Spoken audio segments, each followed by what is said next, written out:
Welcome to Elohim live channel. యెషయా గ్రంథము 3వ అధ్యాయాన్ని ప్రారంభించబోతున్నాము. మనము గత వర్తమానంతో 2వ అధ్యాయాన్ని పూర్తి చేసుకుని ఉన్నాము. ఇప్పుడు ఈ వర్తమానంతో మనము 3వ అధ్యాయంలోకి ప్రవేశించి ఉన్నాము. ఇక్కడ 3వ అధ్యాయము మనకు ఆరంభవచనం చదువుకుంటున్నప్పుడు మొదట్లో రక్షించబడినటువంటి రోజుల్లో చదువుతున్నప్పుడు ఈ 1వ వచనానికి 2వ వచనానికి మధ్య నాకు పొంతన కుదిరేది కాదు, అర్థమయ్యేది కాదు. ఎందుకని ఎక్కడ లోపం అనుకున్నప్పుడు తర్జుమాలో లోపం జరిగింది. అంటే తెలుగు తర్జుమాలో జరిగిన లోపం వల్ల అక్కడ ఏమవుతుంది, అర్థం చేసుకోవటంలో మనం స్పష్టత లేకుండా ఉంటున్నాం. అలాగైతే ఇక్కడ మనము ఏం నేర్చుకుని బద్ధమై ఉన్నాము, ఈ మాట చదువుకున్నాను ఒకసారి.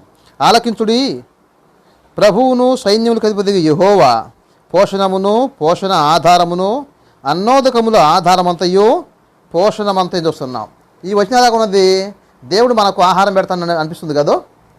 ఈ వచనం చదువుకుంటున్నప్పుడు దేవుడు మనకు ఆహారం పెట్టేవాడిగా ఉన్నాడని, పోషణమును పోషణాధారమును ఇచ్చేవాడిగా ఉన్నాడని ఇక్కడ మనకు అర్థం వస్తుంది. కానీ వాస్తవం అది కాదు.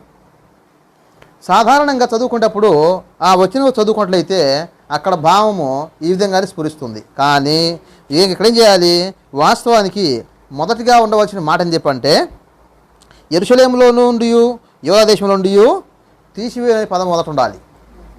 ఎవరిని తీసివేయను అనుకున్నప్పుడు మిగతా కన్నిక అంటే ఆలకించుడి, ప్రభువును సైనిక అధిపతి యెహోవా యెరూషలేములో నుండి యూదా దేశంలో నుండి తీసివేయును అని చదివి ఆ తర్వాత మిగతా భాగం చదువుకోవాలి. ఎప్పుడైతే ఇలా చదువుతామో అప్పుడేమవుతుంది, వాస్తవం అనేది ఏదైతే ఉన్నదో అది అర్థమవుతుంది. అలాగైతే ఇక్కడ ఈ మాట ఎలాగున్నది, మనం జనరల్ సాధారణ చదువుకుంటూ పోతే తెలుగు బైబిలు తర్జుమా ప్రకారం చదువుకుంటూ పోతూ ఉంటే ఇక్కడ అర్థం మారిపోతుంది.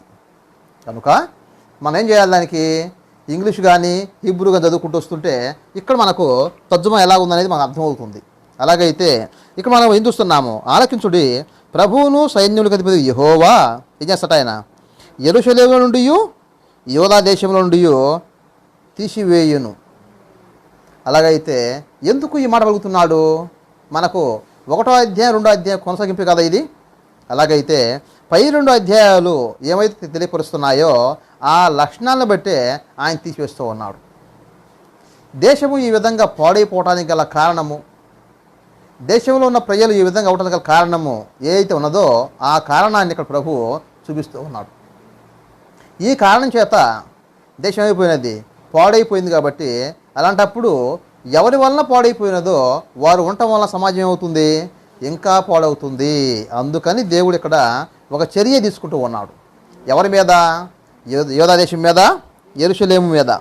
అలాగైతే ఇది మనకు వాస్తవానికి యెరూషలేము అయినది ఇశ్రాయేల్ దేశానికి రాజధాని, అంత మాత్రం కాదు, ఇది యూదా మతానికి కేంద్రము. యూదా మతానికి కేంద్రము ఇక్కడే మరి దేవాలయం ఉన్నది, ప్రధాన యాజకుడు ఇక్కడే ఉంటాడు. ఇంకా చెప్పట్లయితే రాజులు ఇక్కడే ఉంటారు. ఉండాల్సినటువంటి వ్యక్తులందరూ కూడా, ప్రముఖ వ్యక్తులు ఎవరైతే ఉన్నారో వాళ్ళందరూ యెరూషలేములోనే నివాసం కలిగి ఉంటారు. ఇంకా చూసినట్లయితే మిగిలిన వారు ఎవరైనా ఉంటే వారు యూదా దేశంలో మిగిలిన ప్రాంతాల్లో ఉంటారు. మొత్తం మీద ఇక్కడ యెరూషలేములో ఉన్నవారు కావచ్చు, యూదా దేశంలో ఉన్నవారు కావచ్చు, ఎవరైనా సరే వారు దేవుని చిత్తానికి అనుకూలంగా పనిచేస్తున్నారని ప్రశ్నించుకున్నప్పుడు దేవుని చిత్తానికి అనుకూలంగా పనిచేసేవారు కనపడటం లేదు. ఇదే చాలా బాధాకరమైన సంగతి.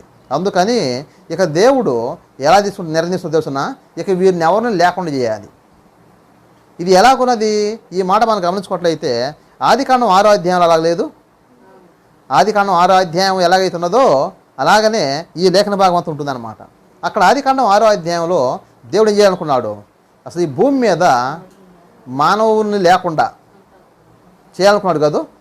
ఎందుకని ఆయన చాలా బాధపడ్డాడు.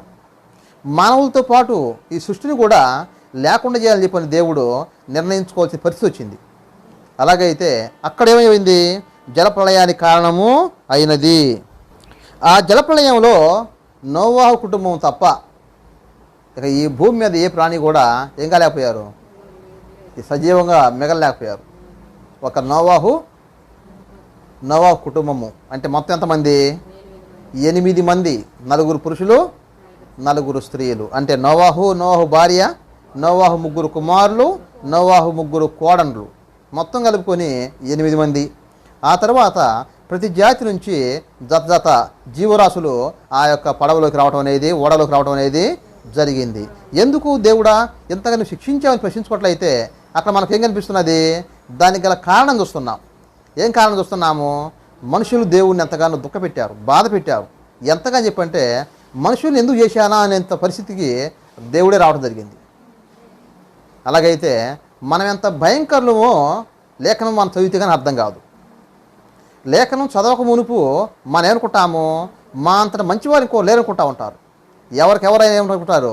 ఎవరికి వారు మా అంతటా మేము చాలా మంచివారు అనుకునేది ప్రతి ఒక్కరి భావన ఉంటుంది. కానీ ఎప్పుడైతే మనం లేఖనాన్ని స్పష్టంగా చదువుతామో, స్పష్టంగా గ్రహిస్తామో, అప్పుడు మనం ఎంత భయంకరులమో ఎవరికి వారు గుర్తించగలుగుతాము. అలాగైతే మన జీవితంలో మనం ఏం నేర్చుకోవాలి? మనలో ఉన్న భయంకర లక్షణాలను మనం నేర్చుకోవాలి. ఏ సమాజమైనా ఏం చూస్తుంది? మంచి లక్షణాలను చూడటానికి ప్రయత్నిస్తూ ఉంటారు. మంచిదే, నేను కాదంటం లేదు. కానీ వారిలో వారు మంచి లక్షణం చూసుకుంటారు, ప్రక్క వారిలో మాత్రం మంచి లక్షణాలు చూడరు. పక్క వారిలో ఏం చూస్తారు? ప్రక్క వారిలో చెడ్డ లక్షణం చూస్తారు. కానీ వారిలో వారు ఏం చేస్తారు? వారిలో వారు మంచి లక్షణాలు చూసుకుంటూ ఉంటారు. కానీ ఇక్కడ దైవిక వెలుగులో మనం చూడాల్సింది చెప్పంటే ప్రక్క వారిలో ఉన్నటువంటి మంచి లక్షణం చూడాలి, మనలో ఉన్నటువంటి భయంకరమైన లక్షణాలు ఏవైతే ఉన్నాయో వాటిని చూడాల్సిన అవసరం ఉన్నది. ఇది కనుక జరగకపోతే ఏ వ్యక్తి మారడు. ఎందుకని? మీరు ఎవరినైనా అలా కదిలించండి, ఎవరికి వారు ఎవరుకుంటారు? మేము మంచివారు అనుకుంటా ఉంటారు. ఒకవేళ మనం చెప్పినా వాళ్ళంత కాదు అని చెప్పి అంటారు. మరి ఒప్పుకోబోది బాగోదు కాబట్టి ఏమంటారు? వాళ్ళంత కాదులే అని చెప్పి అంటారు. అలాగైతే మనిషికున్న లక్షణం ఇక్కడ కనిపిస్తున్నది. ప్రతి మానవుడు భయంకరమైన వాడే. వాడు మంచివాడైనా చెడ్డవాడైనా ఇంకొకరైనా ఎవరైనా సరే మనిషి భయంకరుడు. విషయంలో, దేవుణ్ణి బాధ పెట్టే విషయంలో, దేవుణ్ణి దుఃఖపెట్టే విషయంలో, తనను తాను నాశనం చేసుకునే విషయంలో మనుషుడు చాలా బలవంతుడు. మరి ఎంతమాత్రం కాదు, చాలా క్రూరమైన జీవితం కలిగిన వాడు. అందుకని ఇక్కడ దేవుడు ఆనాడు నోవాహు జలప్రళయం సమయంలో నోవాహును తప్ప, ఆయన కుటుంబాన్ని తప్ప ఇంకెవరిని మిగల్చలేదు. అలాగైతే ఇప్పుడు కూడా ఆయన ఇదే పని చేయబోతున్నాడు. ఇక్కడ చూస్తే ఇక్కడ ఎవరు చేయబోతుంది? ఇప్పుడు స్వయాన యెరూషలేముకు మరియు యోధా దేశానికి. ఇది మనము గుర్తుంచుకోవాలి. యెరూషలేముకు మరియు యోధా దేశానికి ఆయన ఈ పని చేయబోతూ ఉన్నాడు. ఎందుకని? అలాగైతే ఏమర్థం వస్తున్నది? యెరూషలేములో ఉన్నవారు ప్రముఖులే, గొప్పవారే, కానీ వారి వలనే దేశం పాడైపోయినది. మీరు గమనించండి, ఒక దేశం బాగుపడాలన్నా, ఒక దేశం పాడవాలన్నా ఎవరి మీద ఆధారపడి ఉంటుంది? పరిపాలించే పాలకవర్గం మీద ఆధారపడి ఉంటుంది. పరిపాలించే పాలకవర్గం కనుక సరైన నిర్ణయాలు సరైన కాలంలో తీసుకోకపోతే సమాజం ఆటోమేటిక్గా పాడైపోతుంది. అలాగైతే ఇక్కడ దేశం కూడా యోధా దేశం ఎందుకు పాడైపోయినది? యెరూషలేము ఎందుకు పాడైపోయినది? అందులో ఉన్నటువంటి దేవుని తప్ప కానే కాదు, అందులో ఉన్నటువంటి వ్యక్తుల తప్పు, వ్యక్తుల యొక్క దోషము అంత భయంకరంగా ఉన్నది. అందుకని ఇప్పుడు ఆయన ఎవరెవరు లేకుండా చేస్తానని చెప్పి అన్నాడో ఆ విషయాన్ని మనం చూస్తూ ఉన్నాము. అలాగైతే నోవాహు జలప్రళయం అలా చేయలేదు, కానీ ఎవరైతే అక్కడ కారకులై ఉన్నారో వారిని మాత్రం తొలగిస్తూ ఉన్నాడో వారి లిస్టు ఇప్పుడు మనము చూడబోతూ ఉన్నాము. అక్కడ చూస్తే ప్రభువును సైన్యునికి అధిపతిగా యెహోవా పోషణ ఆధారమును అన్నోదకముల ఆధారమంతయు పోషణమంతయు. ఇక్కడ మనకు ఒకే పదాన్ని మరలా చెప్పినట్టు కనిపిస్తూ ఉంటాయి.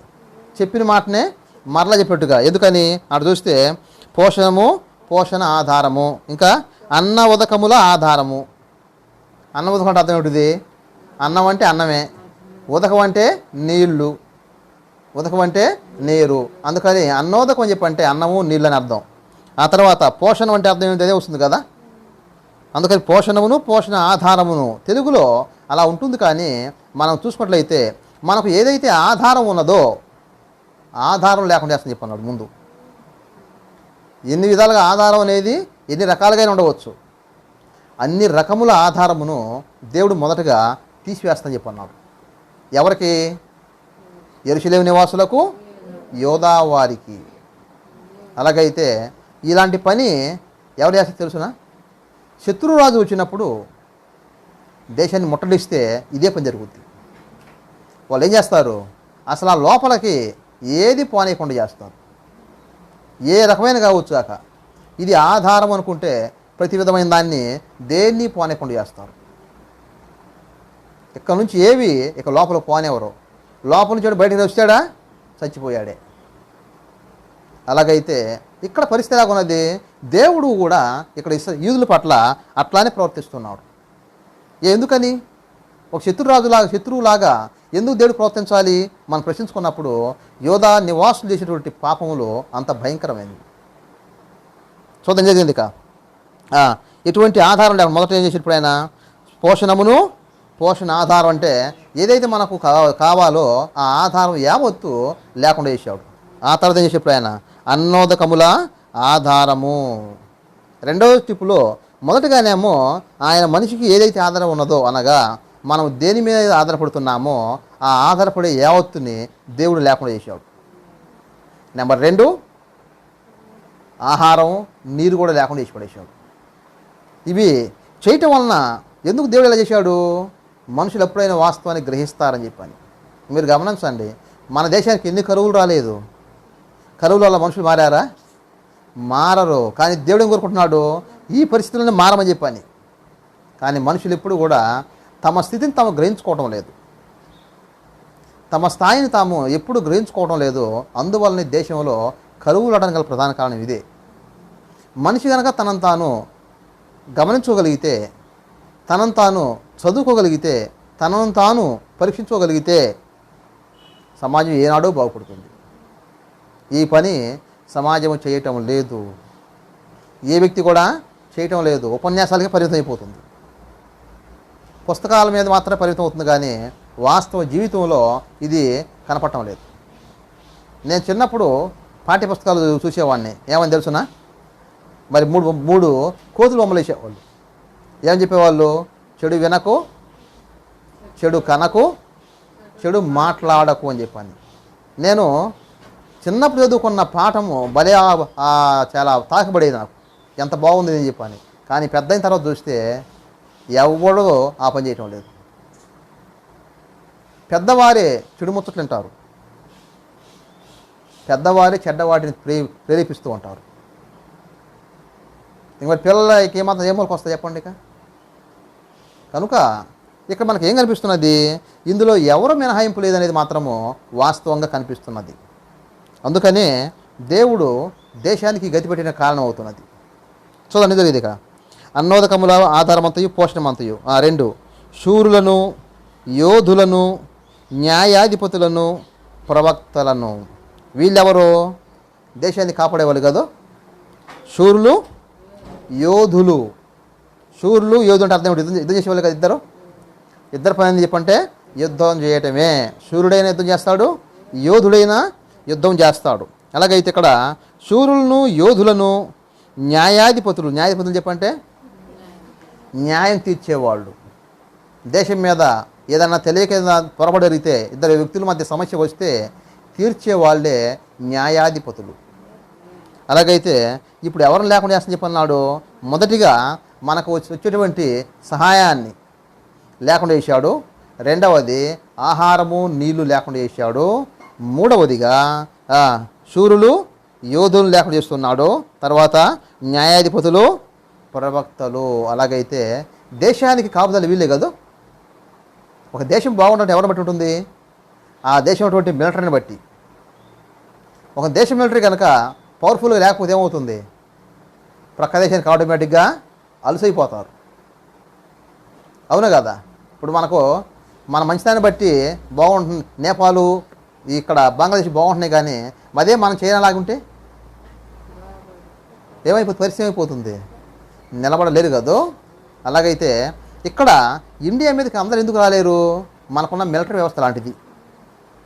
కనుక ఏ దేశానికైనా సరే మిలిటరీ వ్యవస్థను బట్టే ఆ దేశం యొక్క రక్షణ ఆధారపడి ఉంటుంది.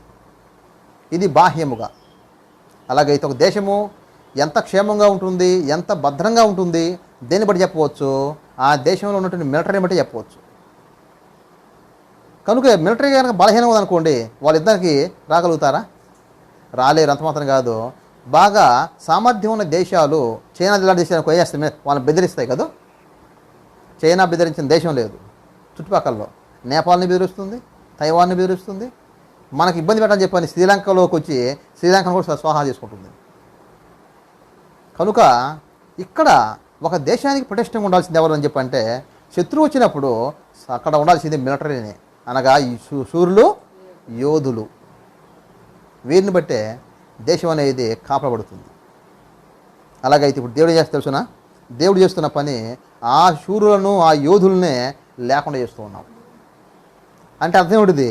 ఇక కాపుదల పోతున్నది. ఇక దేశానికి కావాల్సిన కాపుదల లేకుండా పోతున్నది. దేశానికి కాపుదల లేకపోతే పరిస్థితి ఏమిటిది? పరిస్థితి అంతా ఘోరంగా ఉంటుందో కదా. ఎస్, అదే ఆయన తెలియపరుస్తున్నది. కారణము ఇక్కడ మానవుడు వెనక్కి తిరిగి చూసుకునే లక్షణం లేదు కాబట్టి ఇవి జరుగుతున్నాయి. ముందుకు వెళ్ళడానికి చేస్తాడు ఆయన. శూరులను, యూదులను, న్యాయాధిపతులను, ప్రవక్తలను. వీళ్ళెవరో? న్యాయాధిపతి అనే వ్యక్తి లోపల ఉంటాడు. అర్థమైందా? యోధులు, శూరులేమో బయట ఉంటారు. ఇక్కడ న్యాయాధిపతులు ఎక్కడ ఉంటారు? దేశం లోపల ఉండి న్యాయాన్ని తీరుస్తూ ఉంటారు. అంటే ప్రజల మధ్యలో ఉన్న సమస్యలను తీరుస్తూ ఉంటారు.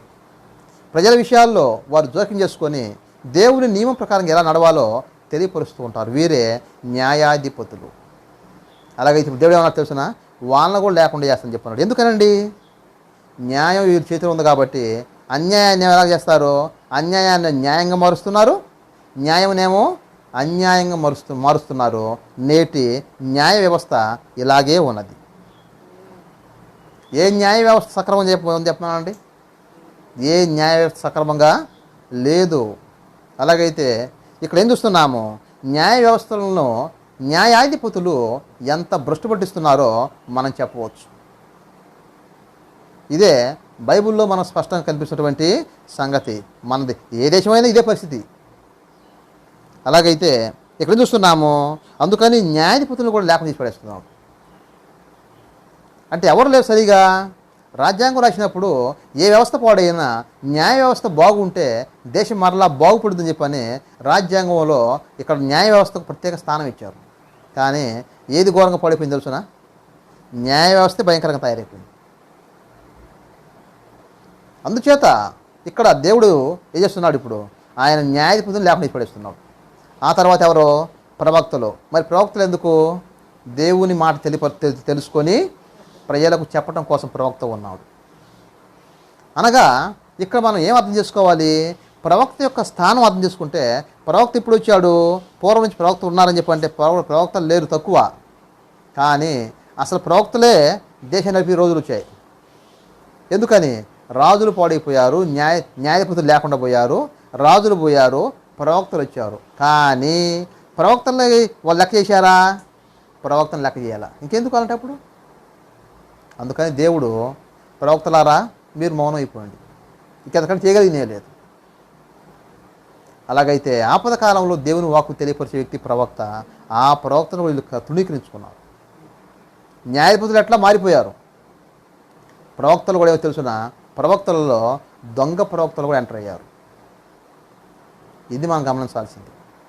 అంటే ప్రవచనం చెప్పేవాళ్ళు ఎలాగొచ్చారు? ఇప్పుడు దొంగ ప్రవక్తలు, దొంగ ప్రవచనాలు. దేవుడు ఇలా చెప్పాడని చెప్పి అంటారు, కానీ వాస్తవంగా దేవుడు చెప్పడు. వారికి వారు సృష్టిస్తారు.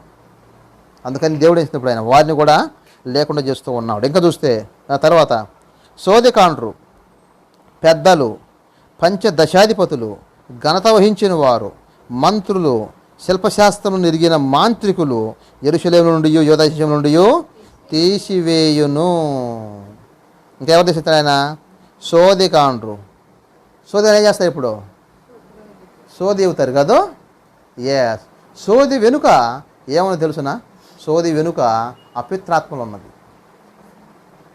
ఏ సోది సరే వాళ్ళు ఏం చేస్తారు? సోదిలో వారు పూజించేటువంటి దేవతను పిలుస్తారు. అవి ఆవహిస్తేనే వారు సోది చెప్పగలుగుతారు. అవి ఆవహించకపోతే చెప్పలేరు. అలాగైతే వాటి వెనుక ఉన్నది ఎవరు తెలుసునా? దురాత్మలు. అందుకని సోదే దురాత్మ చేత చెప్పబడేది. కనుక ఎవరు ఉండకూడదు దేశంలో? శోధికానున్నట్టు దేశానికి శాపకరము. వీళ్ళందరూ దేనికోసం ఎదుగుతున్నారు ఈ రోజున? శోధి వేయించుకోవడం కోసం. శోధలు ఏమున్నది? అపవిత్రాత్మలు ఉన్నవి. శోధి వెనుక అపవిత్రత ఉన్నది. చూద్దాం ఇంకా ఎదురుందిగా. తర్వాత పెద్దలు, పంచదశాధిపతులు. మళ్ళీ ఎవరు వస్తున్నారు ఇప్పుడు? సరే, శోధి అంటే బాగానే ఉన్నది, మరి పెద్దలు ఎందుకు? శోధి కాలంతో సమానమైన వీళ్ళు కూడా. శోధి కత్తెలతో పెద్దలు కూడా సమానమైపోతున్నారు. పెద్దలు పెద్దలుగా లేరు. ఇంకా పంచదశాధిపతులు అంటే అర్థం ఏమిటిది? పంచదశ అంటే 50. పంచ అంటే 5, దశ అంటే 10. ఇది సంస్కృత పదం అన్నమాట. పంచదశ అంటారు. మన లెక్క ఏం రాయాలి? 50 అని రాయాలి. కానీ సంస్కృత పదంలో 50 అని ఉండదు, పంచదశ అని చెప్పనాలి. అందుకని ఇక్కడ సంస్కృత పదాన్ని తెలుగులో తీసుకున్నారు, పంచదశాధిపతులు అని చెప్పని. అంటే అర్థం ఏమిటిది? 50 మంది మీద అధికారులు, 50 మంది మీద అధిపతి, వాళ్ళను లేకుండా చేస్తున్నాడు. తర్వాత ఘనత వహించిన వారు. ఇంక ఈ లెక్కను వస్తే దేశంలో మిగిలింది ఎవరు చెప్పండి? ఇక అవును కదా, ఇక భేదా బిక్కి, అవునా? వీరు తప్ప ఇక ఎవరిని లేకుండా దేవుడు చేసి పడేస్తున్నారు. చూస్తే అక్కడ ఘనత వహించిన వారిని. తర్వాత మంత్రులు అనగా మన తెలుగులో మంత్రులు రాశారు, కానీ ఇక్కడ రావాల్సినది సలహాలు చెప్పేవారు, ఆలోచనలు చెప్పేవారు. ఇలా ఉండకూడదు, ఇలా ఉండాలి అని ఆలోచన చెప్పేవారు. అలాగైతే ఈ మంత్రులు అనేటువంటి అనగా ఆలోచనదారులు వినేశారు, ప్రజలను దారి తప్పిస్తూ ఉన్నారు. అలాగైతే మన సలహాలు ఎంతమంది దారి తప్పిస్తున్నారు కూడా చూసుకోవాలి కదా. సలహాలు ఇవ్వడం ఏముంది? చాలామంది సలహాలు ఇస్తూ ఉంటారు. ఆ సలహా మనల్ని ఎటు నడిపిస్తుంది అనేది ముఖ్యమైనది. అలాగైతే సలహాలు ఇచ్చినప్పుడు ఏం చేయాలి? జాగ్రత్త పడాలి కదా. మనకు తెలిసిందని చెప్పని సలహా ఇస్తే దేవుడు ఒప్పుకోడు ఆయన. కనుక సలహా ఎలా ఇవ్వాలి? దైవ చిత్తానుసారమైన సలహాలే ఇవ్వాలి. కనుక ఇక్కడ ఏం చూస్తున్నాము? ఇక్కడ వీరు కూడా సలహాలు ఇస్తున్నారు. ఏం సలహాలు? దారి తెప్పించే సలహాలే. మనం కనుక ఇర్మియా గ్రంథాన్ని, యేసు గ్రంథం చదువుకుంటూ పోతూ ఉంటే ఎన్ని దారి తెప్పించే చేష్టలు వీరిలో కనిపిస్తాయో, ఈ లిస్టులో ఉన్న వారిలో కనిపిస్తాయో మనం చూడవచ్చు. ఇంకెవరు? ఘనత వహించిన వారు. వీళ్ళు చేస్తారు, వీళ్ళకంతా బానిసలు ఉంటారు. ఈ బానిసలకు విశ్రాంతి ఇవ్వరు. విశ్రాంతి రోజు కూడా చాకరీ చేపించాల్సిందే. ఎందుకయ్యా? ఇవ్వాలి కదా, వారు కూడా రెస్ట్ ఇవ్వాలి కదా. దేవుని ధర్మశాస్త్రం రాయబడి ఉన్నది, కనీసం పశువులైనా సరే ఏమి ఇవ్వాలన్నాడు ఆయన? రెస్ట్ ఇవ్వన్నాడు కదా. కానీ వీరు రెస్ట్ ఇవ్వడం అనేది వీరి జీవితంలో లేదు. ఎవరు రెస్ట్ ఇవ్వాల. ఇంకా మంత్రులను, శిల్పశాస్త్రములను ఎరిగిన వారు. శిల్పశాస్త్రం దగ్గర అర్థం ఏమిటిది? శిల్పశాస్త్రం చెప్పంటే ఇక్కడ ఏమంటారు? మ్యూజిషియన్ అంటారు కదా. మ్యూజిషియన్లో 2 రకాలుగా ఉంటారు. పబ్లిక్లో ఉండే మ్యూజిషియన్లు ఉంటారు, తర్వాత మంత్రగాళ్ళు ఉంటారు. వీళ్ళు బయటకు కనపరచరు. ఇద్దరిని ఏమంటారు? మ్యూజిషియన్ అని చెప్పి అంటారు. అలాగైతే ఏం కనిపిస్తున్నది? ఇప్పుడు మనం చూస్తుంటాం కదా, మ్యూజిషియన్లు చేస్తూ ఉంటారు. దాన్ని ఏమంటారు? దాన్ని సైన్స్ అంటారు కదా. సైన్స్ అని చెప్పి అంటారు, కానీ దాని వెనుక అపవిత్రత దాగి ఉంటుంది. మనకు చెప్పరా మాటలు? అర్థమవుతున్నదా? సైన్స్ అంటారు, కానీ వాస్తవం అక్కడ సైన్స్ ఉండదు. వాస్తవం ఉంటుంది, మాయ ఉంటుంది, మోసం ఉంటుంది. మనకు భ్రమ కల్పించే పనులు అక్కడ చేస్తూ ఉంటారు. అలాగైతే నేను ఒకసారి చూశాను, అప్పుడప్పుడు ఈ మధ్య టీవీలు కూడా వస్తూ ఉన్నాయి, ప్రోగ్రాలు వస్తూ ఉన్నాయి. ఏం చేస్తే తెలుసునా? అందరు కలిసి భోజన సెంటర్కి వెళ్తారు. ఆ భోజన సెంటర్కి వచ్చిన వాళ్ళలో వీళ్ళు వస్తారన్నమాట, ఈ మ్యూజిషియన్ వస్తారన్నమాట. ఏం చేస్తే తెలుసునా? వాళ్ళ ముందు న్యూడిల్స్ పెడితే ఆ న్యూడిల్స్ నుంచి ముందు తేలిని తెస్తాడు, పురుగుని తెస్తాడు. ఇదేంది ఈ పని? ఆ తర్వాత ఏమొస్తాయి? ఆ తర్వాత చేపలు వస్తూ ఉంటాయి. ఎంత చేపలు అసలు డిష్ పెడతాది, వాళ్ళు పెట్టి నూడిల్స్ డిష్ పెడతా, ఆ గిన్నె పెడతా అనమాట. అంత పెద్ద చేపలు బయటకు వస్తూ ఉంటాయి. ఇక మిగతా వచ్చే కొద్ది అన్నీ అపవిత్రమైన మొత్తం బయటకు వస్తూ ఉంటాయి. మరి ఎక్కడ ఏవి? అది ఎట్లా సైన్స్ అయింది? సైన్స్ కాదు కదా. మరి సైన్స్ ప్రకారం అయితే ఏముండాలి? అవి ఎందుకు వస్తాయి సైన్స్ లెక్క అయితే? కనుక ఇది ఏం కలుగుతున్నది? దాని వెనుక అపవిత్రాత్మ ఉన్న సంగతి మర్చిపోకూడదు. అందుకే దేవుడు ఒప్పుకోంది. దేవుడు సైన్స్ ఒప్పుకుంటాడు, కానీ దేన్ని ఒప్పుకోడు? ఇలాంటి అపవాదితో నిండిపోయి చేసే పనులు దేన్ని కూడా దేవుడు ఒప్పుకోడు. అందుకని ఇక్కడ వీరు ఎంత ప్రమాదకారులో శాస్త్రం సైన్స్ చెప్తుంది. నువ్వు ఒక అద్దంలో కూడా మనిషి పోగలుగుతాడా? అవును కదా. కానీ వాళ్ళు అద్దంలో కూడా వెళ్ళిపోతారు. మరి ఎలా పోతారయ్యా? అది సైన్స్ ఎలా అవుతుంది? అవును కదా. అలాగే దాని వెనుక ఎవరు నాకు తెలిసిన అపవిత్రాత్మలో ఉన్నది. అపవిత్రాత్మ చేత వాళ్ళ పనులు చేస్తున్నారు, మనకు చెప్పరు. కనుక ఏ విద్య అయినా సరే ప్రతి విద్య వెనుక ఎవరున్నారు? ఉంటే దేవుడన్నా ఉండాలి, లేదా దెయ్యం అన్నా ఉండాలి, అపవాదన్నా ఉండాలి. ఇక్కడ ఈ మ్యూజిషియన్లు వెనుక ఎవరు ఉన్నారు? అపవాది శక్తులు ఉన్నది. ఇది మనం గమనించాల్సిన అవసరం ఉన్నది.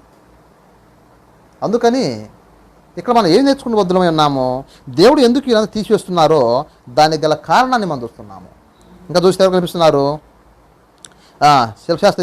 శిల్పశాస్త్రంలో ఎదిగిన వారిని మాంత్రికులను. అంటే ఇక్కడ ఏం చేసి తెలుసునా? ఈ మాంత్రికులు ఎలాంటి మాంత్రికులు తెలుసునా? జ్ఞానం కలిగి ప్రవర్తించే మాంత్రికులు.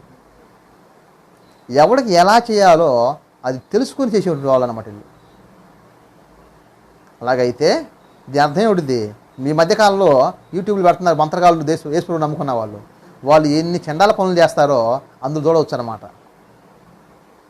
అర్థమైందా? ఆరోగ్యం అని చెప్పని చూడండి. ఇప్పుడన్నా ఆరోగ్యం అని చెప్పని పెట్టాడు ఆయన యూట్యూబ్లో. మంచి మాంత్రికుడు అనమాట. అతను చెబుతాడు విషయాలన్నీ. ఇప్పుడు ఎందుకు మారాడు కదా, మారాడు కాబట్టి అతనికి దానిలో ఉన్న లోటుపోట్లు మొత్తం తెలుసు. ఆయన ఒక నాగ సాధువుగా అఘోరాగా మారాడు అనమాట. ఆయన అఘోరాగా మారిన వ్యక్తి, ఆ స్థాయిలో ఉన్న వ్యక్తి దేవుడి చేతిలో పట్టబడ్డాడు. వాళ్ళు చేసే భయంకరమైన పనులు ఆయన చెబుతాడు అనమాట. అలాగైతే ఎలా చేస్తారు తెలుసునా? తెలివిగా చేస్తారు పనులు. వాళ్ళు తిక్కల తర్వాత చేయరు, వాళ్ళు కూడా చాలా తెలివిగా చేస్తారు. అందుకని ఇక్కడ దేవుడు అన్నాడు కదా, ఏమని రాయించాడు అక్కడ చూస్తే, మాంత్రికుడు అన్నాడు. కానీ ఇలాంటి మాంత్రికులు చెప్పంటారా? జ్ఞానంతో పనిచేసే మాంత్రికులు. ఇలాంటి వారిని కూడా దేవుడు లేకుండా చేస్తున్నాడు. ఎక్కడి నుంచి? యెరూషలేము నుంచి, యోధా దేశం నుంచి. అలాగైతే వీరందరూ కలిపి దేశం ఎంత పాడు చేసి పడేశారు. అవును కదా. ఇప్పుడు మధ్యకాలం చూస్తుంటాయి ఏమని జాదూగారు అని చెప్పని, జాదూగారు అని చెప్పి ఆయన పేరు మన దగ్గర జాదూగారు అని చెప్పని మంచి మంచి షోలు ఇస్తుంటారు కదా. దాని వెనక ఎవరున్నారు? సైన్స్ ఉందా? కాదు, అపవిత్రాత్మలు ఉంటుంది. ఈ మాట ఎవరు ఒప్పుకోలేరు కదా, ఆయన కూడా ఒప్పుకోరు కదా. కానీ ఆయనకి తెలుసు దాని వెనుక ఎవరున్నారో ఆయన తెలుసు. ఆయన అంటే పైకి ఇది సైన్స్ అని చెప్పారు. మరి సైన్స్ జరగదే? సైన్స్ ఎలా ఉంటుంది? అందరూ జరగాలి. సైన్స్ అయితే ఎలా ఉండాలి? అందరికీ జరగాలి, కానీ జరగదు. కనుక పేరుకు మాత్రం సైన్స్ అని చెప్పి అంటారు, కానీ వాస్తవంగా సైన్స్ ఉండదు. అందుకని వాళ్ళు వేస్తారు, మనిషి చూపిస్తూనే ఉంటారు, నరిగి పడేస్తారు. నిజంగా నరకటం? అది నరకటం కాదు, నీ బ్లడ్ కనపడుతుంది. వాటి వెనుకటువంటి అపవిత్రాత్మ శక్తులు అవి, మన భ్రమలోకి లాక్కెళ్ళే శక్తులు. అలాగైతే వీరి వల్ల ఎవరికి ప్రమాదం తెలుసునా? దైవత్వానికి ప్రమాదం. దేవునికి ఎంత ప్రమాదకారులు వీరందరూ కూడా. అలాగే ప్రజలను దేవుని దగ్గర రానియకుండా దారి తెప్పించే వాళ్ళు వీరందరూ. ఎక్కడ కూర్చున్నా తెలుసు అందరూ? యెరూషలేములో. ఎక్కడైతే ఉండకూడదో ఆ ప్రాంతంలో నివసించడం మొదలుపెట్టాడు. అందుకే దేవుడు అంత ఉగ్రతను వారి మీద చూపించాల్సి వచ్చింది. అందుచేత మనము లేఖనాన్ని అంత జాగ్రత్త చదవాల్సిన అవసరం ఉంది కదా. అందుకని యెరూషలేము నుండి, యూదా దేశం నుండి తీసివేయును. మరి తీసివేసి ఏం చేస్తాడయ్యా? చూద్దాం అక్కడ 3వ వచనము 4వ వచనము. బాలకులను వారికి అధిపతులుగా నియమించేదను, వారు బాలశ్రేష్టలు చేసి జనులను ఏలెదరు. ఇప్పుడు ఎవరు నియమిస్తున్నాడు దేవుడు? బాలకులను. బాలకులు అంటే పిల్లలు, అనుభవం లేని వారు అర్థం. ఒక మాట చెప్పుకుంటే అనుభవం లేని వారు. బాలకులు ఏమన్నా అనుభవం అని చెప్పంటారా? అనుభవం లేని వారిని నియమిస్తాను చెప్పి అన్నాడు. ఎందుకని బాలకులు నియమించాలి? అవును కాదు. ఈ మాట మనకు వాస్తవంగా రెండంతల వర్తిస్తుంది. ఈ ఒక్క వచనం వరకే, మళ్ళీ మిగతా మొత్తం లెక్కించుకోబాకండి. ఈ వచనంకి 2 వైపులు పొందున్నది. ఎలా అని చెప్పంటే, ఒకవైపు చూసుకుంటే అపోస్తలులు వారు బాలులా కాదా? బాలురే. ఎందుకని? వారికి ఆ సముద్రం మీద పోవటం ఏదో చేపలు పట్టుకోవడం తప్ప మరి ఏమీ తెలియని వారు. అంత మాత్రం కాదు, మాట కూడా ఎలా రాదు? పండిత భాష వారికి నోట రాదు. అవునా? మనం గమనిస్తే మరి పేతురు యేసుప్రభు వారిని ప్రధాన యాజకుడి ఇంటి ముందు ఆ ఇంట్లో తిరుస్తున్న సమయంలో పేతురు మాట్లాడిన వారు ఏమన్నారు? నీ మాటలే చెబుతున్నాయి, నీవెవరవే, నీవు యోధావాసివి కాదు గలిలయ వాసివి చెప్పని వారు పేతురు మాటల్ని పట్టుకోవడం జరిగింది. అలాగైతే వీరు పండితులా? కాదు, పామరులు, ఏమీ లేనివారు, ఏమీ తెలియని వారు. ఇప్పుడు వాళ్ళు ఏమయ్యారు? ఏలుబడిలోకి వస్తున్నారు. కనుక వారు ఏలుబడి చేస్తున్నారు. అందుకే ఇక్కడ దేవుడు కదా ఏమన్నాడు ఇప్పుడు ఆయన? బాలకులను వారికి అధిపతులుగా నియమించదను, వారు బాలశ్రేష్టలు చేసి జనులను ఏలెదరు. ఎలా వెళ్తారు? బాలశ్రేష్టల చేత. ఇక్కడ మనం చేయాలి, ఇంకో కోణం కూడా చూడాలి. ఏమిటి అర్థం చెప్పంటే, ఇక్కడ బాలకులను నియమిస్తాను చెప్పండి అర్థం ఏమిటిది? అనుభవం లేని వారిని. మరి అపోస్తుల అనుభవం లేదు, మరి వాళ్ళు ఎలా పరిపాలిస్తారు? క్రీస్తు యొక్క అనుభవాన్ని బట్టి. వారు సొంతంగా పరిపాలించరు, ప్రభువు ఇచ్చినటువంటి జ్ఞానాన్ని బట్టి వారు పరిపాలన చేస్తారు. అందుకని యెరూషలేములో ఉన్న ప్రధాన యాజకులు, వీరందరూ శాస్త్రులు, మరి వీరందరూ కూడా వారి మాటకు ఆశ్చర్యపడ్డారు. చదువుకోని వీరికి ఇంత పాండిత్యం ఎలా రాగలిగింది పని వారు ఏమనలేకపోయారు. అంత మాత్రం కాదు, వారు చేస్తున్న పనులు ప్రధాన యాజకులు కానీ, మరి శాస్త్రులు కానీ, పరిచయులు కానీ, సద్దూకయ్యులు కానీ ఎవరు కూడా చేయలేకపోయారు. కనుక ఈ పనులు ఎలాగ ఉంటాయి? చూడటానికి బాలకులు చేసే పనుల్లాగా ఉంటాయి, కానీ వాస్తవానికి వారి వెనుక ఎవరు ఉన్నారో? దేవుడు ఉన్నారు. ఈ భేదం మనం గమనించాలి. అలాగైతే ఇక్కడ ఆ సమయంలో మరి యెరూషలేము సమయంలో అంటే ఈ ప్రవచనం రాయబడిన సమయంలో మరి దీన్ని ఎలా వర్తించుకోవాలి అనగా, పరిపాలన అనుభవం లేని వారిని దేవుడు నియమిస్తానని అర్థం. మరి వాళ్ళు ఏం చేస్తారు? ఎలా పరిపాలించి తెలుస్తుందా? తెలియదు. కనుక ఇక్కడ ఈ వచనానికి రెండు వైపులా పదును ఉంది. ఒకవైపు ఏమో దేవుని ప్రవచనమై ఉన్నది, మరొక వైపు చరిత్రను కూడా తెలియపరుస్తున్నది. చరిత్ర ప్రకారం చూస్తే ఏమవుతున్నది? బాలకులను వారికి అధిపతులు నియమించేదను, వారు బాలశ్రేష్టలు చేసి జనులను ఏలెదురు. బాలశ్రేష్టలు అంటే పిల్లకాయ పనులు అంటారు కదా. అంటే వాడు ఏం చేస్తాడో తెలియదు. మీరు పిల్లలను చూడండి, పిల్లలు ఏం చేస్తారు? ఒక్క రోజులోనే ఎన్ని రూపాయల్లో మారిపోతారు. అవునా? ఒక 10 నిమిషాలు ఏం చేస్తారు? ఇల్లు కట్టుకునే వాడికి తయారవుతారు. మరో 10 నిమిషాలు ఏమవుతారు? రాజులు అవుతారు. మరో 10 నిమిషాలు ఏమవుతారు? ఆడేదో గంట చేపి ఆడేది ఎన్ని రకాలుగా మారిపోతారు. అవును కదా? ఆ 10 నిమిషాలను వాళ్ళే వ్యవసాయం చేస్తూ ఉంటారు. వాళ్ళే ఆ 10 నిమిషాల్లోనే అన్ని పనులు చేస్తూ ఉంటారు. అంటే దాన్ని వాళ్ళు లెక్క చేస్తారా? పిల్లలు చేసే ఆటలు కానీ వాళ్ళు చేసే పనులు ఎవరు పట్టించుకుంటారా? ఏమంటారు వాళ్ళు? ఏదో పిల్లకాయలు ఆడుకుంటున్నారు, ఆడుకొని చెప్పి అంటూ ఉంటారు. అప్పుడే కొట్టుకుంటారు, అప్పుడే యుద్ధం చేసుకుంటారు. ఆటల్లోనే ఇద్దరు విడిపోతారు. మీద బ్యాచ్ మా దగ్గర బ్యాచ్, ఎన్ని పనులు ఉంటాయో. కనుక వాళ్ళు ఆడే ఆటలు ఏమైనా పట్టించుకుంటారా? వారు చేసే పరిపాలన ఏమైనా పట్టించుకుంటారా? ఎవరు పట్టించుకోరు. అంటే అర్థం ఏమిటిది? బాలశ్రేష్టలు అంటే అయోమయమైంది అన్నమాట పరిస్థితి అంతా కూడా. ఏ సమయం ఎలా మారిపోతారో తెలియదు. కనుక ఇక్కడ మనం ఏం చూస్తున్నాము? ఇప్పుడు యోధాకు యెరూషలేముకు ఎవరు వస్తున్నారని చెప్పంటే ఏమీ తెలియనివాడు. ఏం తెలియని పరిస్థితి ఎలా ఉంటుంది? వాళ్ళు ఏమైనా లెక్క చేస్తారా? అలాగైతే ఏం జరుగుతుంది చూద్దాం. ఇక బాలకులను వారికి అధిపతులుగా నియమించేదను, వారు బాలశ్రేష్టలు చేసి జనులను ఏలెదరు. ఇది ఒక రకంగా ప్రవచనం కాబట్టి భవిష్యత్తులో ఇది జరగబోతున్నది. అప్పుడు దేవుని పరిపాలన ఏంటో లోకానికి తెలుస్తుంది. దేవుని పరిపాలన అంటే ఏందో లోకానికి తెలుస్తుంది. ఒక రకంగా చెప్పుకుంటే నేటి ప్రజాప్రభుత్వం ఇదే. ప్రజాప్రభుత్వంలో మేధావిని చెప్పమంటే ఏమన్నా చెప్తారేమో? అవును కదా? సింహాసనం కోసం మేము రావాలి, మేము కుట్టుకునే వాళ్ళే, కానీ చేష్టలు ఎలాగ ఉంటాయి? బాలచేష్టలే. మీరు గమనించండి, వారి వెనుక ఎవరన్నా తెలుసునా? ఆ బాలచేష్టకులు వెనుక ఐఏఎస్లు నడిపిస్తే నడుస్తుంది. లేకపోతే మన ముఖ్యమంత్రికి ప్రధానమంత్రికి తెలుసనే అయింది అనుకుంటున్నారా? ఏమీ తెలియదు. తెలియని వారే ఎక్కువ పరిపాలిస్తున్నారు. కనుక ఇక్కడ మనం ఏం గమనించాలి? అనుభవంతో తెలిసిన వారు పరిపాలిస్తే ఆ లెక్క వేరు. అనుభవంతో తెలిసిన పరిపాలకుల్లో మనం ఏళ్ళ మీద లెక్క పెట్టవచ్చు. నెంబర్ 1 లాల్ బహదూర్ శాస్త్రి. జవహర్లాల్ నెహ్రూ పొప్పే. అర్థమవుతుంది. ఆయన పరిపాలన ఎవరు ప్రయోజనం కలగల. పొట్టివాడైనా గట్టివాడు లాల్ బహదూర్ శాస్త్రి నెంబర్ 1. ఆయన తర్వాత ఎవరైనా మెచ్చుకునేది.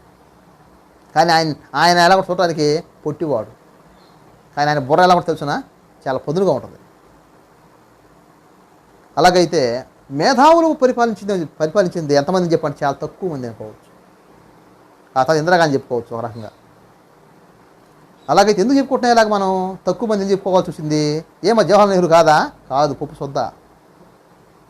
పేరుగా పండిట్టు కాదు, ఎందుకు పనికిరాడు. అంత దేశాన్ని అనవసరంగా పరాచేతులు అన్నమాట. అందుకని ఇక్కడ మనం చూడాలి, ఇప్పుడు దేశాన్ని పరిపాలించే వారు అనుభోగ్యులు రావాలి. అయితే బైబిల్ ప్రవచనం చెబుతుంది బాలకులు వస్తారు. మీకు సంగతి చెప్పమంటారా? లాల్ బహదూర్ శాస్త్రి ఎవరు లెక్క వేసుకోవాలి? పిల్లకాయ అనుకున్నారు అందరూ. పాకిస్తాన్ ఆ రోజుల్లో మనకి పాకిస్తాన్కి యుద్ధం వస్తే లాల్ బహదూర్ శాస్త్రి ఈడేం చేస్తా చెప్పి అనుకున్నారు. అసలు ఈడు ఎట్లా పరిపాలిస్తాడు, ఇండియాని ఎట్లా రక్షిస్తా అనుకున్నాడు. కానీ ఆయన చేసిన ఎత్తుకి పాకిస్తాన్ ఇండియా హ్యాండ్ ఓవర్లోకి వచ్చిందనమాట. బాలశ్రేష్ఠ. అర్థమవుతుందా? దేవుడు కొంతమంది కొన్నిసార్లు నియమించుకుంటాడు అట్లాగా. అందుకని ఇక్కడ బాలశ్రేష్టలు చేస్తానని చెప్పంటే అయోమయం కూడా పరిస్థితి ఎలా ఉంటుంది? వీళ్ళు చేస్తారంటావా అనిపించింది. అయోమయం వెళ్ళిపోద్ది కదా, వీళ్ళు చేయలేరు కదా. కానీ వాళ్ళు ప్లాన్ గీస్తే సక్సెస్ అయ్యింది. అందుకని అపోస్తలులు రేపు పరిపాలిస్తే ఇశ్రాయేలు దేశాన్ని ఏం చేస్తారు? పరిపాలిస్తారు. అలాగైతే ఈ రోజున ఎవరైతే లెక్కలో ఉండరో, ఎవరైతే విలువలకు రారో అలాంటి వారు దేశాన్ని పరిపాలించే రోజులు రాబోతున్నాయి. అది దేవుని చిత్తానుసారం పరిపాలన జరుగుతుంది. అప్పుడు మేధావులందరూ గుడ్లప్పకి చూడటమే. ఎందుకని వీళ్ళు పనులు చూస్తే పిల్లకాయల పనులాగా ఉన్నాయి. ఒక అనుభవం గలవాళ్ళు లేడే. కనుక దేవుని పిల్లల పరిపాలిస్తే ఎలా ఉంటుందో దేవుడు రేపు చూపిస్తాడు. మెట్టు చూద్దాం ఏం జరిగింది. ఆ రోజుల పరిస్థితి అట్లా ఉంది కాబట్టి వారు బాలశ్రేష్ఠుల చేత జనులను ఏలిదరు, పిచ్చి పనులు చేస్తారన్నమాట. చూద్దాం 5. ప్రజల్లో ఒకడిట్లను మరి ఒకట్లను ప్రతివాడు తన పొరుగు వాడిని ఒత్తిడి చేయును. ఇప్పుడు ఏం చేస్తారు? ప్రజల్లో ఒకడు ఎట్లా అంటాడు, ఒకడేమంటాడు, ఒకడు మరి ఒకడు అట్లను. అంటే అర్థం ఏమిటిది? ఇక్కడ ఏమి లేదు, ఎవడకు వాడి తయారవుతుంది అన్నమాట. సో అంటే ఒక స్థిరమైనటువంటి పరిపాలన విభాగం అనేది లేదని అర్థం వస్తున్నది. ఒకడు చెప్పిన దాన్ని ఆలోచన చేస్తామా? ఆలోచన చేయరు. నువ్వు చెప్తే ఏం తీసుకోవాలి? నా సలహా కూడా నువ్వు తీసుకో. అలాగే దేశం అంతా ఎంత పాడైపోతుందో ఇక్కడ మనం చూడవచ్చు. సరైన వ్యక్తులు లేకపోతే దేశం పాడైపోతుంది. అందుకని దేశానికి కావాల్సింది మేధావితనం ఉన్న వాళ్ళు కాదు. ఎలా ఉండాలి? బాలుడైన దైవచిత్తానుసారం నడిచే వాళ్ళే కావాలి. ఇది లేదు. అందుకని ఇక్కడ బాలుడు అనేటువంటి ఈ మాట, ఈ వచనం అనేది బైబిల్ ప్రవచనంగా ఉండబోతున్నది. మరియు అనాడున్నటువంటి పరిస్థితిని కూడా తెలియపరుస్తున్నది. దేనికి? మరి దేశం లేకుండా బాగుంటే ఏం కావాలి? ఇలాంటి వారు కూడా ఉండాలని అర్థం. చూద్దాం జరుగుతుంది. ప్రజల్లో ఒకడట్లను ప్రతివాడు తన పొరుగు వాడిని ఒత్తిడి చేయను. ఎందుకు ఒత్తిడి చేస్తే చెప్పంటే కారణం చూస్తాం చూడండి. అక్కడ పెద్దవానిపైన బాలుడును గనుడిపైన నీచుడును గర్వించి తిరస్కారంగా నడుచును. ఇదే ప్రజల్లో ఉన్నటువంటి పిల్ల చేష్టలు. అర్థమవుతుందా? అనుభవానికి తావు ఉండదు. ఇక్కడ ఏమవుతుంది చెప్పంటే, ఎందుకు ఇక్కడ బాగా చేష్టలు చెప్పన్నాడు? అనుభవానికి తావు ఉండదు. మీరు గమనించండి, ఒక విషయం తెలియటం వేరు, ఒక విషయాన్ని అనుభవించడం వేరు. తెలుసుకోవడం అందరూ తెలిసింది, విషయం తెలియటం అనేది పెద్ద విషయం కాదు. విషయం అంతా తెలిసిద్ది. కానీ ఇక్కడ ఏం కావాలి? అనుభవం కావాలి. అనుభవం అనేది చాలా ప్రాముఖ్యమైన సంగతి. కనుక మనం నేర్చుకోవాల్సింది ఏమిటిది? తెలుసుకోవటం మాత్రమే కాదు, తెలుసుకొని ఆగిపోతే ప్రయోజనం లేదు. అందులో ఏం రావాలి? అనుభవం రావాలి. అనుభవం లేనప్పుడు ఎంత తెలిసినా అది ఉపయోగంలోకి రాదు. అందుకని ఇక్కడ ఏది ముఖ్యమైంది? తెలుసుకోవటం ముఖ్యం, అనుభవం ముఖ్యమని చెప్పంటే రెండు ముఖ్యమే. కానీ అన్నిటికంటే ప్రాముఖ్యమైంది అనుభవము. అందుకని ఏమవుతుంది ఇక్కడ చూడండి, అక్కడ ప్రజల్లో ఒకటి ఇట్లను మరి ఒకడు అట్లను ప్రతివాడు తన పొరుగు వాడిని ఒత్తిడి చేయును. ఏందయ్యా పరిస్థితి? దేశం అంతా భీకరంగా తయారైంది. పరిపాలన వ్యవస్థ బాగలేదు, న్యాయ వ్యవస్థ బాగలేదు, ఏది బాగలేదు. ఇంకా ఎవరు ప్రబలారు? మాంత్రికులు, సోది చెప్పే వాళ్ళు, వీళ్ళు ప్రబలారు. వీళ్ళు చెప్పినంత కాలం దేశం ఏమి తెలుసునా అధోగతి పోలేదు తప్ప ఏ దేశం బాగుపడదు. కానీ జనాలకి ఎంత నమ్మకం. అవును కదా. చూద్దాం జరిగింది. పెద్దవాడిపోయిన బాలుడును గండుపోయిన నీచుడును గర్వించి తిరస్కారముగా నడుచును. నువ్వేం చెప్పేది పోవాయా, మాకు తెలియదు అంటావా, ఆ మాత్రం మాకు తెలియదు అంటావా. తెలియటం వేరు, అనుభవం వేరు. తెలియటానికి అనుభవానికి మధ్య చాలా ఉన్నది. కానీ చేస్తారు, మాకు తెలిసి చెప్పి అనుకుంటా ఉంటారు. అందుకని ఇక్కడ ఏం తయారు, దేశ పరిస్థితి ఎలాగ ఉన్నది. దేశ పరిస్థితి చూస్తే ప్రజల్లో ఒకడెట్లంటే ఒకడెట్లా. ఇంక మరి పొసిగేది ఎక్కడ, ఒక పనికి నిర్ణయం జరిగేది ఎక్కడ, ఆ పని జరిగేది ఎక్కడ, అవకాశము లేదు. ఇంకా చూస్తే ఏం లేదు. ఇక ప్రతి వాడు తన పురుగుని ఒత్తిడి చేయను, చేయాల్సింది చెప్పని చేస్తే ఏమవుతుంది, వెనక ముందు ఆలోచన లేకుండా చేస్తే ఏమవుతుంది, చిక్కులు చిక్కుంటారు. ఇంకా పెద్దవాడిపైన బాలుడును గండుపైన నీచుడును గర్వించి తిరస్కారంగా నడుచును. ఇది సమాజానికి మంచిది కాదు, సమాజానికి మంచిది కాదు. కనుక ఈ వ్యవస్థ అంతా ఎలాగైపోయింది. ఇప్పుడు ఎవరికి వారే, ఇప్పుడు ఈ కుటుంబాలు మన భారతదేశంలో లేవా, ఎవరికి వాళ్ళే. పిల్లల్ని ఏం చేయకూడదు, వాళ్ళ ఇష్టం వాళ్ళదే. నువ్వు సెల్ ఫోన్ చూసుకుంటావో, సినిమాలకి తిరుగుతావో, శిఖరాలకి తిరుగుతావో, నువ్వు ఏ టైం వచ్చినా నీ గది నీకే, నో డిస్టర్బెన్స్. అవును కాదా. సమాజం అట్లా తయారైంది. ఎందుకని ఎవరి మాట ఎవరో వినరు. సమాజంలో మత్తు మందుకు ఎందుకు తయారవుతున్నారు పిల్లలు అంటే ఏం లేదు, పెద్దల అజమాయిషీ లేదు, వారి ఇష్టం వారిది. అలాగైతే పెద్దలు ఏం కోరుకుంటున్నారు, మా ఇష్టాన్ని మమ్మల్ని బతకనివ్వు. ఇక ఈ లెక్కన సమాజం బాగుపడేది ఎప్పుడు. అలాగైతే మనకు ఈ 3 అధ్యాయాలు ఏ చెప్పబడ్డాయో ఇవన్నీ నేడు సమాజం మనం చూడవచ్చు.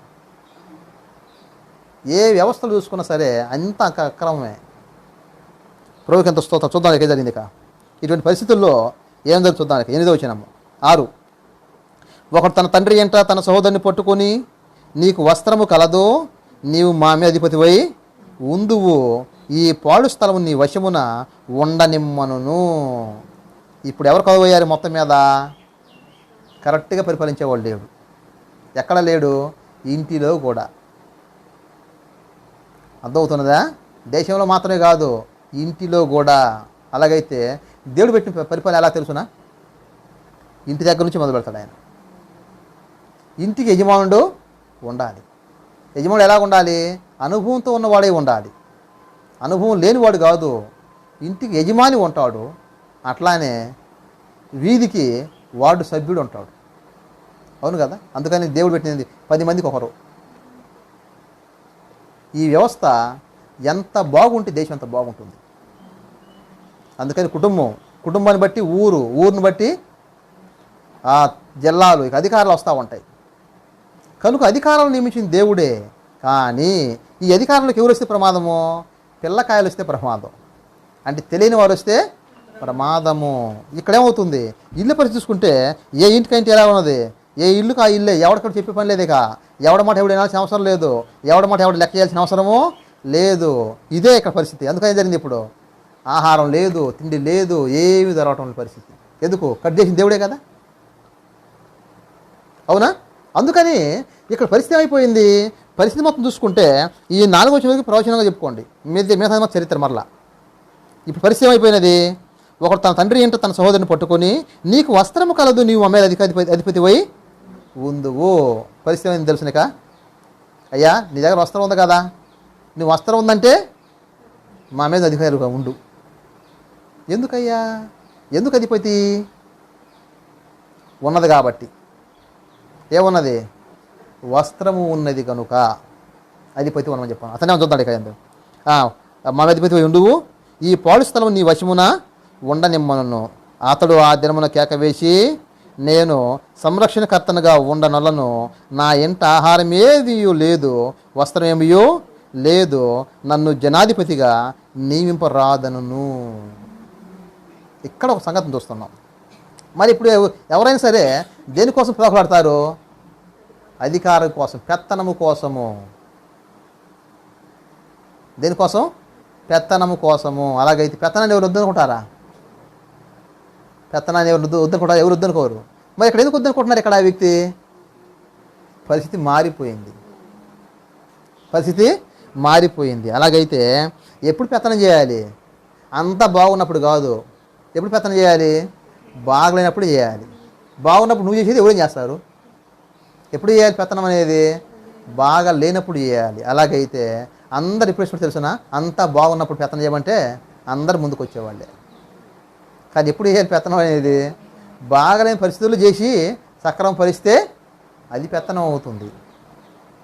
కనుక ఇక్కడ ఏం చూస్తున్నాము, ఒకడు తన తండ్రి ఇంట్లో తన సహోదరుని పట్టుకొని నీకు వస్త్రం కలదు, నీ మీద అధిపతి నువ్వు అని చెప్పి అన్నప్పుడు అతన్నాడు కదా, అతను ఆ దినమున కేక వేసి నేను సంరక్షణకర్తనుగా ఉండనొల్లను. అలాగైతే ఇక్కడ మనం ఏం చూస్తున్నాము, అధిపతికి ఉండే లక్షణం చూస్తున్నాం.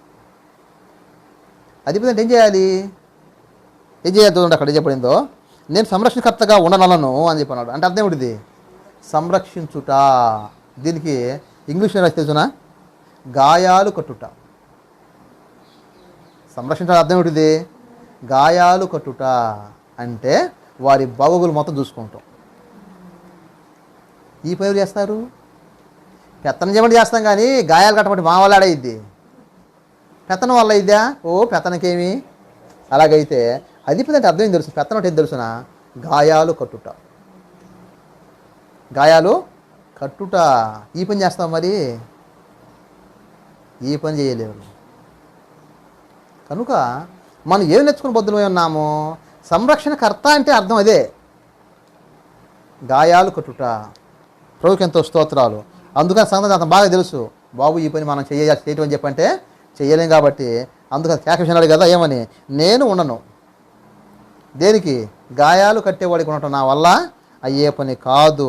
ఇంకా అన్నాడు కదా, నా ఇంటి ఆహారం ఏమీ లేదు, వస్త్రం ఏమీ లేదు, నన్ను జనాధిపతిగా నియమింపరాదను అంటాడు కదా. నన్ను వదిలేయండి, నన్ను వదిలేయండి, మీ ఎవరో మీరు చూసుకోండి. ఈ పదం ఈరోజు ఇంతవరకు మనం ఎక్కడ వినగలుగుతామా? ఎవరిలో సరే ఈ మాట అన్నవాడిని మీరు ఇప్పుడు సమాజంలో చూడండి అంటారేమో. నేను దరిదాపు సమాజాన్ని పరీక్షిస్తూ ఉంటాను, అసలు ఏం జరుగుతుందనేది ఎవరు చెప్పను, కానీ నేను అన్ని గమనిస్తుంటాను అన్నమాట. ఊర్లో ఎలక్షన్ పోటీ నిలబడాలి, ముసలు నిలబెట్టండి ఒప్పుకుంటాడా? ఏమంటాడు? నిలబడతాంటాడు, నిలబడతాడా? నిలబడతానని అంటాడు. అయ్యా నా వయసు అయిపోయింది, నా వయసు అయిపోయింది, నాకెందుకు అని చెప్పి అంటాడా? అన్నాడు. మరి నువ్వేం చేస్తావయ్యా? ఏం తెలుసు? ఏమీ తెలియదు, కానీ పెత్తనం మాత్రం చేస్తాను చెప్పి అంటాడు. అర్థమవుతుందా? కనీసం లేచి పక్కూరు పోలేరు ఇక, కానీ ఏం చేయాలి? పెత్తనం చేయాలి. ఏమిటయ్యా ఎందుకు ఏం చెప్పంటే, పలానోడు ఏం నెరుకోవద్దు నేను. ఎప్పుడు చెప్పుకోవాలి? చచ్చిపోయిన తర్వాత కొంతమంది చెప్పుకోవద్దు నా పేరు, పలానా ఆయన ఎట్లా ఊరు ప్రెసిడెంట్ అయ్యాడు. దేనికి నాకు అర్థం కాదు. అయ్యావు, ఏం చేసావు? ఏమీ చేయాల. జెండా ఎగరడం చేతగాల. అర్థమవుతుందా? స్వాతంత్ర దినోత్సవం వస్తే జెండా ఎగరడం చేత కాదు, కానీ ఏం కావాలి? పెత్తనము కావాలి. ఎంత భయంకరం. అందుకని ఇక్కడ చూస్తున్నాం కదా, ఏం చెప్పబడింది? నాకు దరిదాపు కాంగ్రెస్ నాయకులు ఎవరు నచ్చరు, అసలు ఎవరు నచ్చరు. ఎందుకు? కానీ అభిమానం, మంచి అభిమానం ఉండేది, కాంగ్రెస్ మంచి అభిమానం ఉండేది, కానీ నాయకులు చూస్తే ఒక్కడు కూడా మంచిడు కాదు.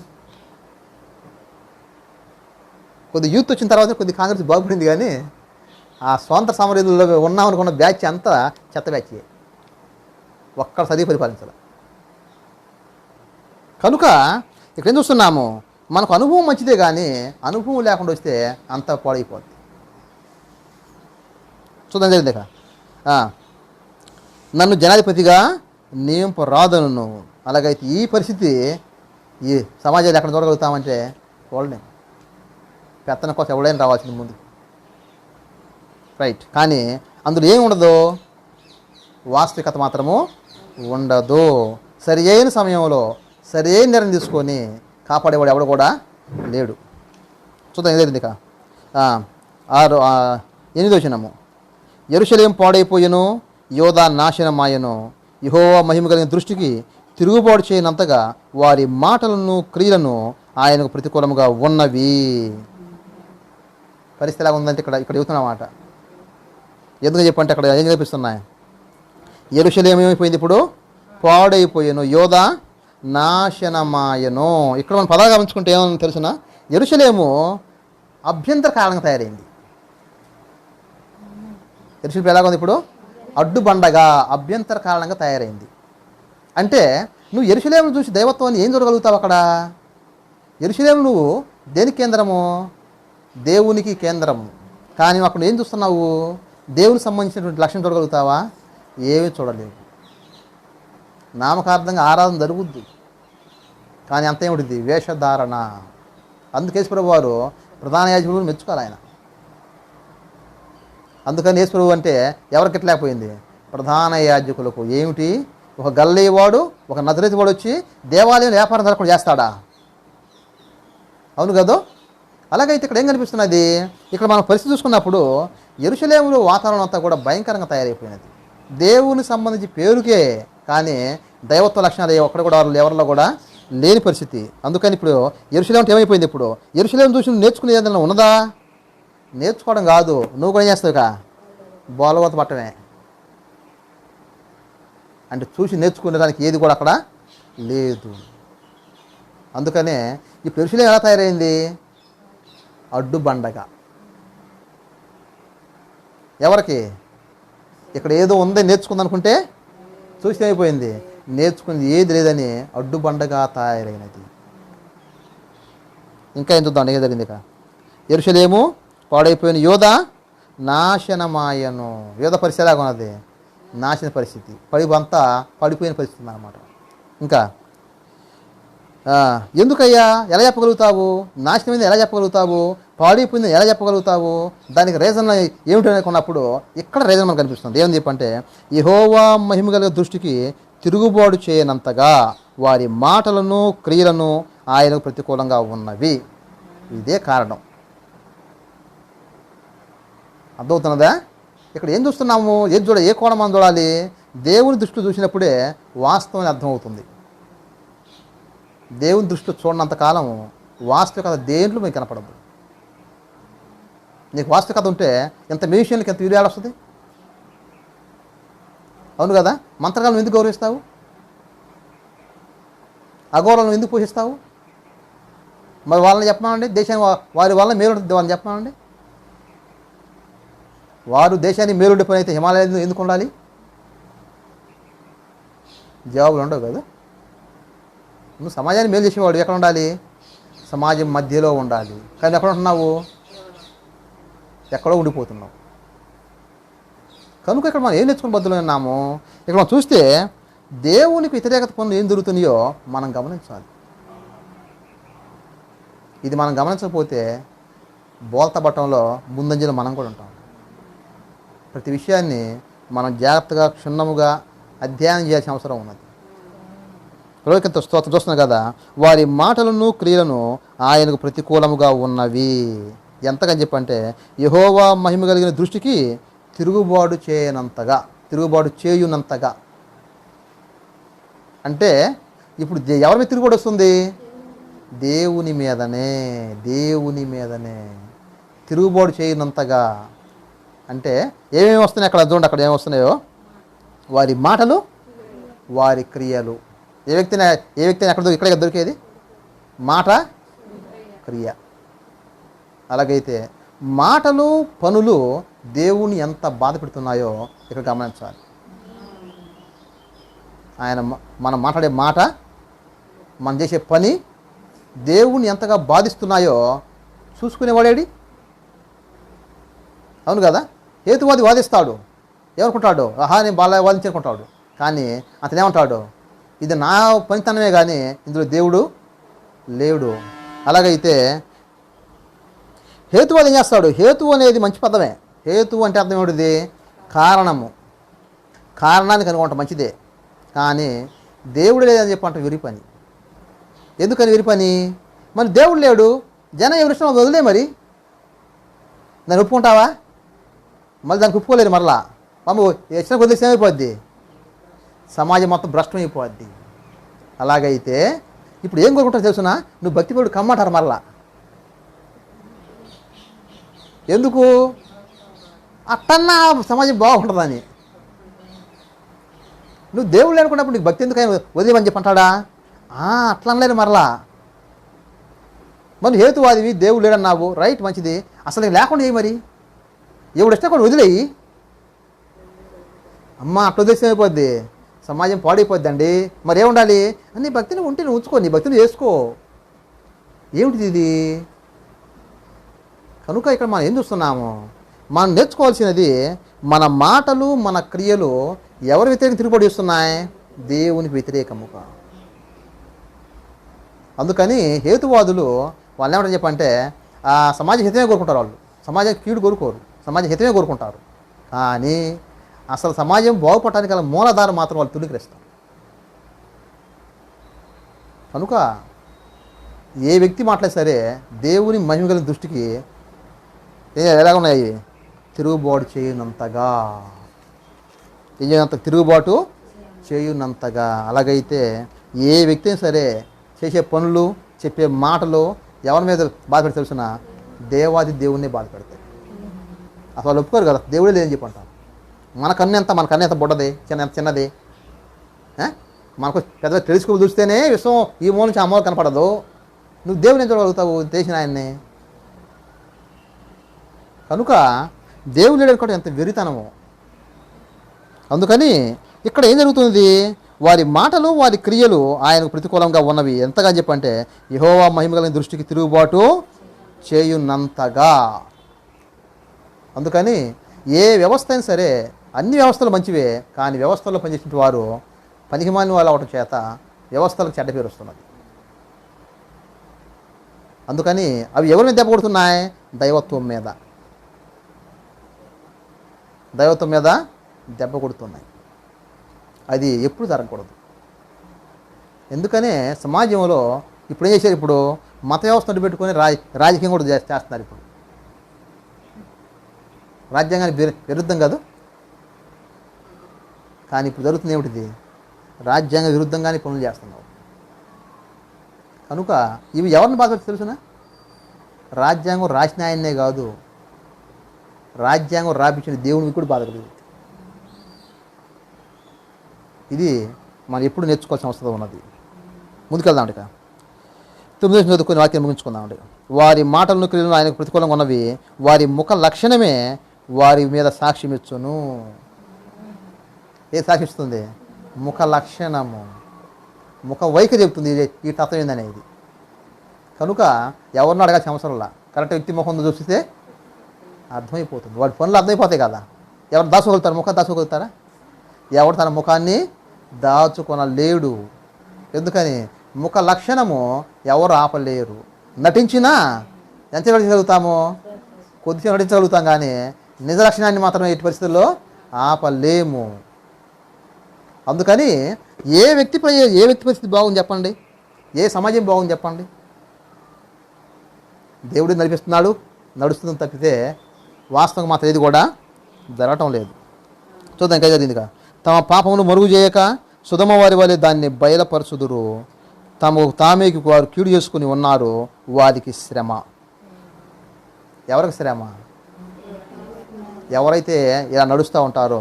ఇక్కడ మనం 3వ అధ్యాయం 1వ వచనం చదువుకొని, అంటే మనం వాస్తవం చెప్పుకుంటే మనకు యెషయా మొత్తం అర్థమైతే ఈ మాట అర్థం అవుతాయి.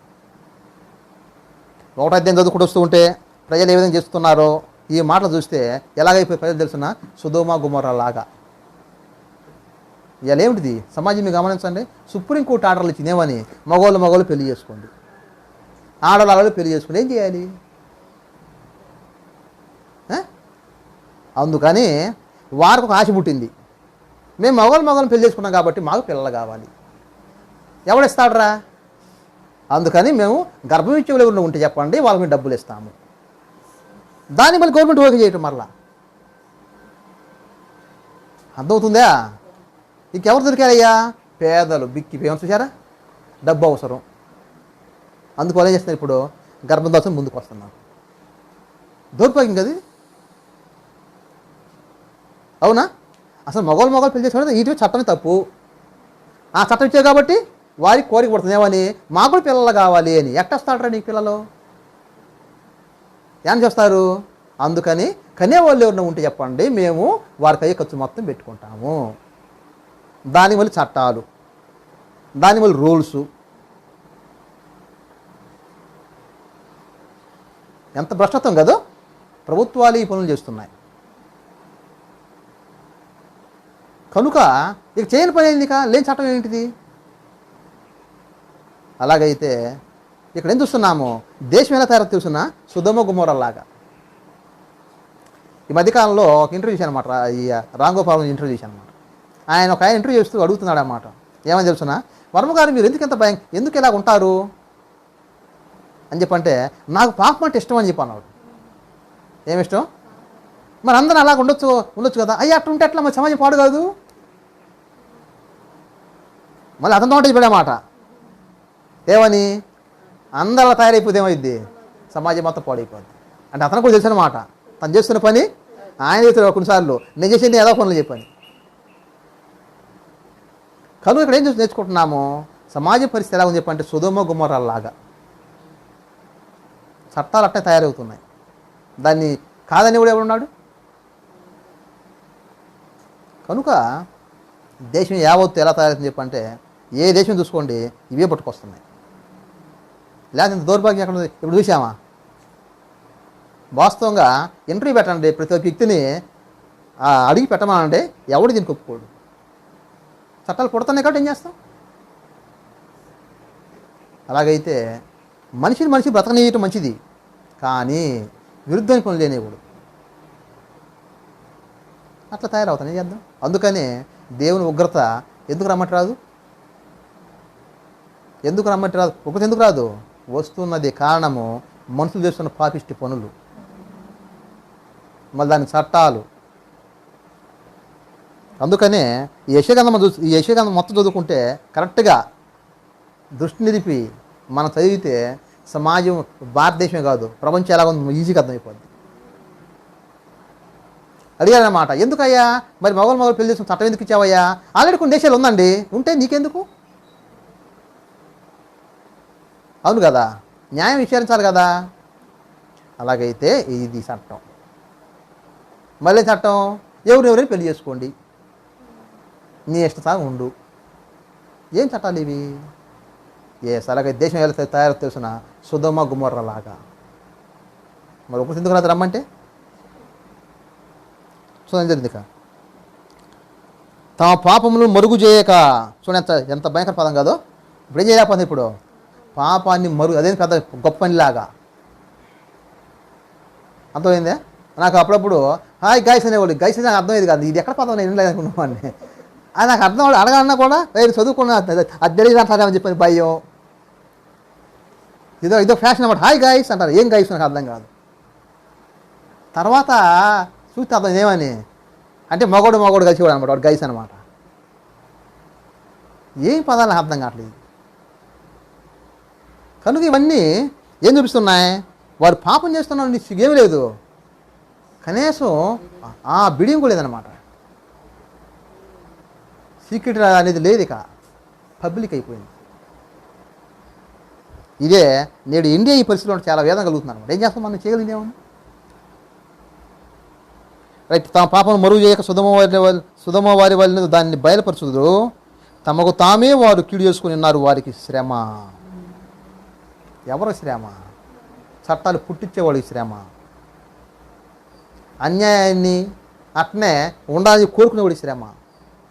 పాపం చేస్తూ కూడా దాన్ని దాచుకోకుండా బట్టబేయాలనుకునేవాడికి శ్రమ. దేవుని తీర్పులు వచ్చినప్పుడు ఎవడు తప్పించుకోలేడు. అందుకని ఆయన ప్రతిదానికి ఒక రోజు అనేది నిర్ణయించాడు. ప్రభువుకి ఎంతో స్తోత్రాలు. కనుక నీతిమంతుడు మేలు కలుగుతుంది. ఎవరు జరగాల్సిన తీర్పు దేవుడు తప్పకుండా తీరుస్తాడు. కనుక నేడు క్రైస్తవుడు ఎలా బ్రతకాలి? క్రైస్తవుడే కాదు, ఒక మానవుడు ఎలా బ్రతకాలో తెలుసునా? చట్టాల మీద కాదు, దేశం తయారు చేసే చట్టాల మీద కాదు, దేవుడు మనలో పెట్టిన మనస్సాక్షిని ఆధారం చేసుకొని దేవుని చిత్తం తెలుసుకుని బ్రతకడం నేర్చుకోవాలి. ఇదే సమాజానికి మేలుకరము, హితముకరము. ఇటువంటి జీవితము జీవితం కాక. ఆమేన్.